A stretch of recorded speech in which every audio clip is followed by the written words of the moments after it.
Bonjour à tous. Je continue à vous partager des extraits du livre du cardinal Ouellet, Mystère et sacrement de l'amour. L'homme au service de la béatitude de la Trinité. L'engagement commun et réciproque des personnes divines dans l'histoire de l'alliance entre Dieu et l'humanité ouvre un nouvel horizon de gratuité et de sens pour la vie chrétienne et humaine. S'il est vrai que l'homme, imago Dei, image de Dieu, est objet de l'échange entre les personnes divines, s'il est vrai de plus qu'il est appelé par la foi à être d'une certaine façon sujet de l'échange d'amour incréé entre les personnes divines, alors l'horizon de son existence, limité et tourmenté, apparemment banale et insignifiante, s'ouvre à l'infini. Or, la béatitude de Dieu n'est justement rien d'autre que son être amour, c'est-à-dire son co-être, dans la joie éternelle de l'échange substantiel entre les trois personnes divines.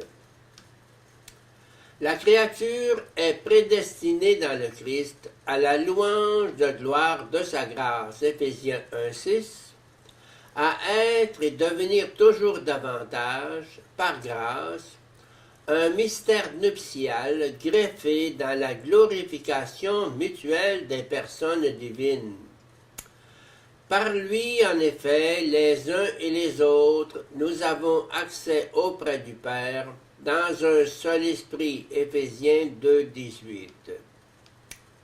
L'homme est créé pour louer, révérer et servir Dieu notre Seigneur, et par là sauver son âme.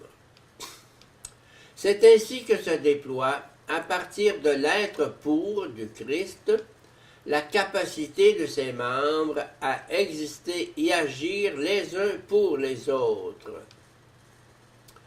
L'amour et l'unité des communautés chrétiennes, caractérisées par le donner et le recevoir, par l'être avec et pour les autres, deviennent ainsi le cœur de la mission de l'Église. Le monde est attiré par le centre de gravité trinitaire de l'Église sacrement, justement grâce au témoignage d'amour réciproque des chrétiens, Jean 13, 35.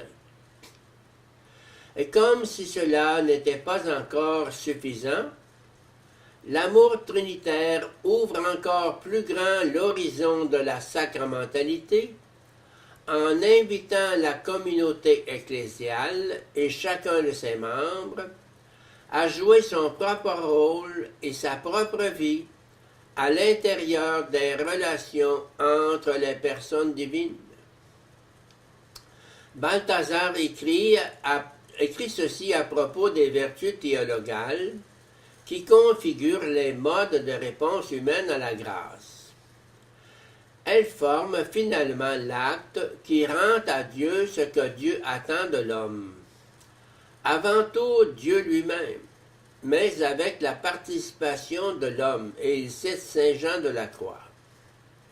Comme Dieu se donne librement et gratuitement à l'âme, elle perçoit à son tour que sa volonté est d'autant plus libre et généreuse qu'elle est unie à Dieu, en Dieu. Alors, elle donne, pour ainsi dire, Dieu à Dieu.